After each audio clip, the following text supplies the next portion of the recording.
ഒരിക്കൽ വെറുത്താൽ പിന്നീട് ഒരിക്കലും മനസ്സിൽ സ്ഥാനം നൽകാത്ത നക്ഷത്രക്കാർ. ജ്യോതിഷത്തിൽ വെറുപ്പ്, വിദ്വേഷം, ശത്രുത എന്നിവയെ കേവലം ഒരു വികാരമായിട്ടല്ല, മറിച്ച് ഗ്രഹങ്ങളുടെയും ഭാവങ്ങളുടെയും സ്വാധീനഫലമായിട്ടാണ് കാണുന്നത്. ഒരു വ്യക്തിയുടെ ജാതകത്തിൽ ചില പ്രത്യേക ഗ്രഹസ്ഥിതികൾ വരുമ്പോഴാണ് മനസ്സിൽ വെറുപ്പും വിദ്വേഷവും ഉണ്ടാകുന്നത്.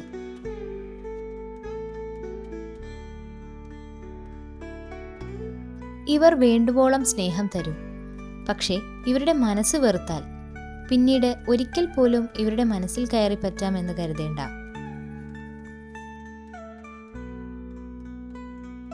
സ്വന്തം ജീവൻ പോലും ഇവർ സ്നേഹിക്കുന്നവർക്ക് വേണ്ടി ത്യജിക്കാൻ തയ്യാറാകുന്നവരാണ്.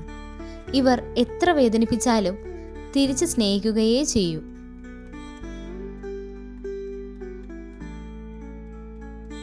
ഇവരുടെ മനസ്സിനെ നോവിക്കാതിരുന്നാൽ മതി. ഈ നാളുകാർ വീട്ടിലുണ്ടെങ്കിൽ എപ്പോഴും സന്തോഷ നിമിഷങ്ങളായിരിക്കും. എന്നാൽ ഇവർ അകന്നു നിന്നാൽ അണഞ്ഞുപോയ വിളക്കിന് തുല്യമാണ്. ഒരിക്കൽ വെറുത്ത ഒരാളെ വീണ്ടും സ്നേഹിക്കാൻ കഴിയാത്തത് നിങ്ങളുടെ മനസ്സിന്റെ ദൗർബല്യമല്ല, മറിച്ച് നിങ്ങൾ ആത്മാർത്ഥമായി സ്നേഹിക്കുന്നു എന്നതിൻ്റെ തെളിവാണ്. നക്ഷത്രങ്ങൾ ഏതെല്ലാമാണെന്ന് നോക്കാം.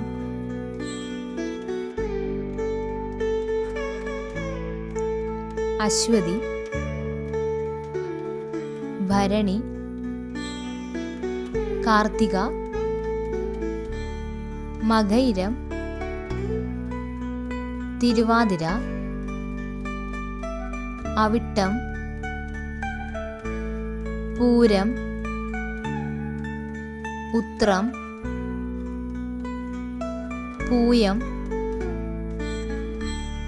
രോഹിണി, രേവതി, ചിത്തിര.